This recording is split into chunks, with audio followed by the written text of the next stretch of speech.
I just had to let you know you're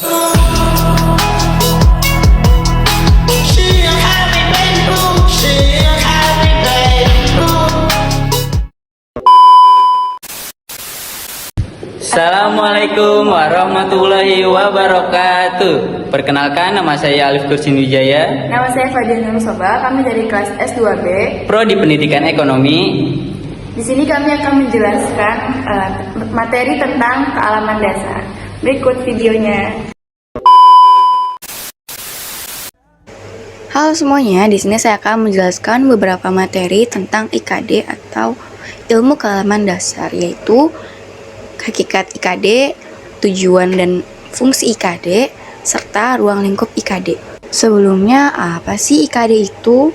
Jadi, ilmu kealaman dasar merupakan suatu bidang ilmu yang mempelajari konsep-konsep dasar ilmu pengetahuan alam, seperti fisika, kimia, biologi, dan matematika, serta pengaplikasiannya dalam kehidupan sehari-hari.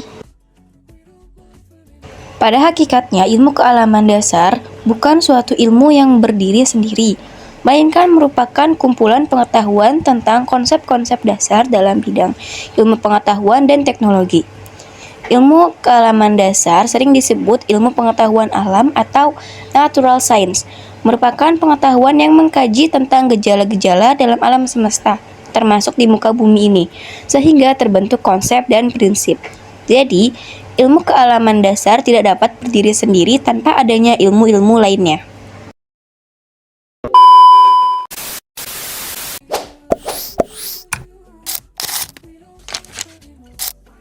Tujuan dari ilmu kealaman dasar, yang pertama ada meningkatkan pemahaman dasar tentang konsep-konsep ilmu pengetahuan alam, seperti fisika, kimia, biologi, dan matematika.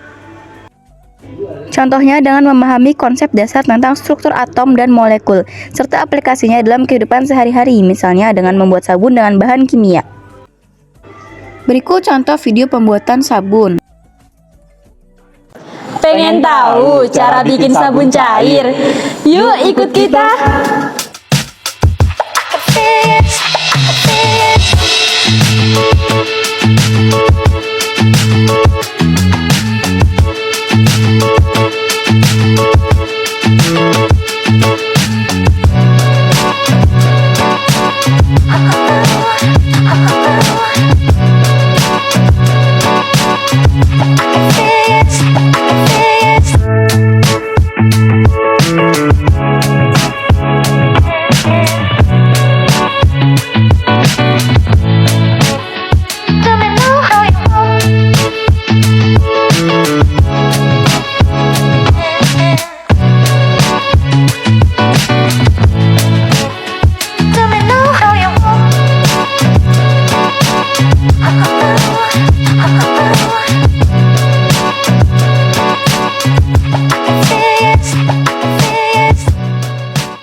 Lalu yang kedua ada membentuk sikap ilmiah dan rasa ingin tahu tentang alam semesta.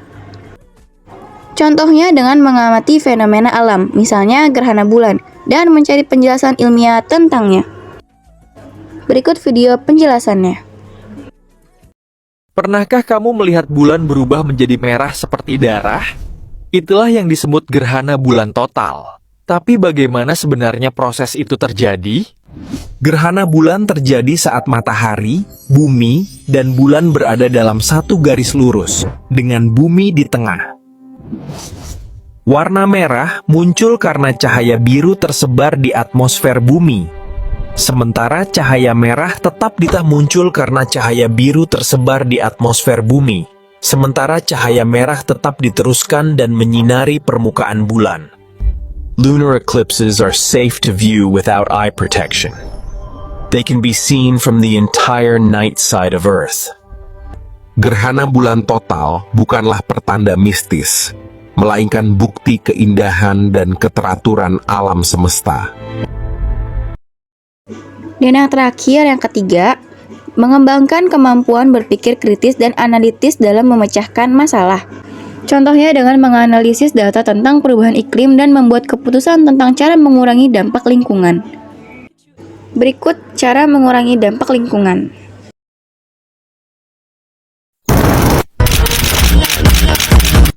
Ini bumi kita, satu-satunya rumah bagi miliaran kehidupan. Tapi, apakah kita akan membiarkan bumi ini tetap terbungkus oleh plastik selamanya? Atau mulai bergerak, mengambil tanggung jawab? Membawa kantong belanja sendiri, ini lebih dari sekedar gaya. Ini tentang sebuah pesan bahwa kita peduli pada bumi. Gunakan botol minum sendiri, air tetap segar dan bumi tetap bersih. Transportasi tak sekedar cara untuk sampai tujuan.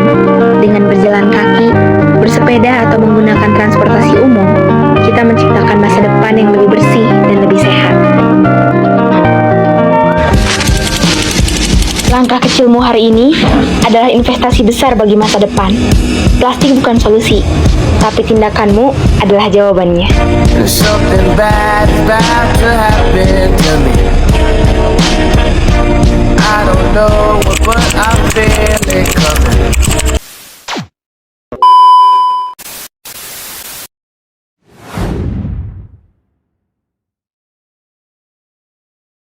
Baik, sekarang kita akan membahas fungsi ilmu kealaman dasar. Fungsi yang pertama, ilmu kealaman dasar membantu manusia memahami gejala alam. Dengan mempelajari IKD, kita dapat mengetahui mengapa hujan bisa turun, bagaimana gempa bumi terjadi, serta bagaimana makhluk hidup dapat bertahan hidup di lingkungannya. Berikut contoh-contoh dari sebab hujan bisa turun, bagaimana gempa bumi bisa terjadi, serta bagaimana makhluk hidup dapat bertahan hidup di lingkungannya.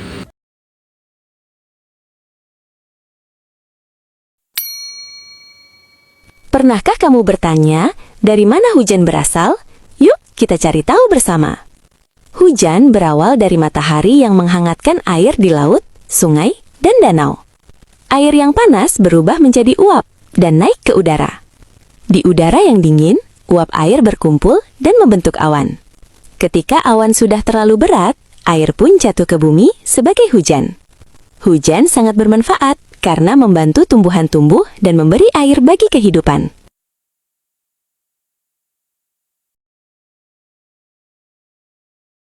Gempa bumi terjadi di dalam planet kita, bumi. Di bawah permukaan tanah, bumi terdiri dari beberapa lapisan. Lempeng bumi yang sangat besar saling bergerak dan bertabrakan. Saat salah satunya bergeser mendadak, terjadilah gempa. Gempa berawal dari pusat di dalam bumi, lalu getarannya menyebar sebagai gelombang menuju permukaan. Di permukaan, rumah, pohon, dan benda-benda di sekitar kita ikut bergetar karena guncangan gempa. Jika gempa terjadi, kita harus segera berlindung di bawah meja yang kuat, melindungi kepala dan menjauhi jendela. Setelah gempa berhenti, kita perlu berkumpul di tempat terbuka yang aman agar terhindar dari bangunan yang mungkin roboh. Saat menghadapi rintangan, semut gak panik. Mereka saling bergandengan, membentuk jembatan hidup dari tubuh mereka sendiri. Ini bukan kebetulan. Mereka berkomunikasi, bekerja sama, dan tahu peran masing-masing. Dalam hitungan detik, jembatan hidup ini bisa terbentuk dan bubar. Semua demi satu tujuan, bertahan dan maju bersama. Fungsi yang kedua, yaitu fungsi yang mendukung perkembangan ilmu pengetahuan dan teknologi.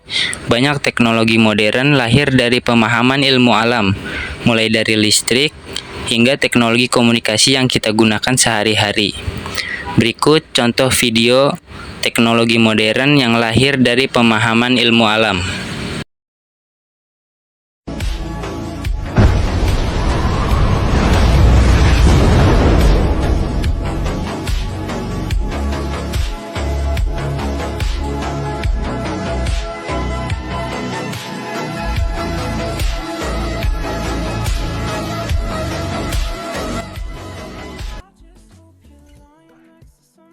Oke, jadi kita lanjut ke materi yang selanjutnya, yaitu ruang lingkup ilmu kealaman dasar. Apa sih ruang lingkup? Ruang lingkup merupakan batasan banyaknya subjek yang tercangkup dalam sebuah masalah, atau bisa dikatakan secara lebih khusus pada materi atau hal tertentu. Menurut silabus yang diterbitkan Konsorsium Direktorat Jenderal Perguruan Tinggi Dikbud serta Direktur Jenderal Perguruan Tinggi Agama Jakarta, Menteri Alamiah Dasar meliputi yang pertama ada perkenalan dengan ilmu pengetahuan alam, yang kedua ada ilmu pengetahuan dan perkembangan teknologi, dan yang ketiga ada dampak perkembangan ilmu pengetahuan alam dan keberlangsungan hidup. Sedangkan menurut materi yang ditulis oleh Heni Ekawati Haryono, ruang lingkup ilmu kealaman dasar itu mencangkup yang pertama alam semesta dan yang kedua tata surya. Melalui ilmu alamiah dasar, kita dapat mempelajari secara luas mengenai alam semesta beserta isinya, tata surya dan bumi yang saling berkaitan.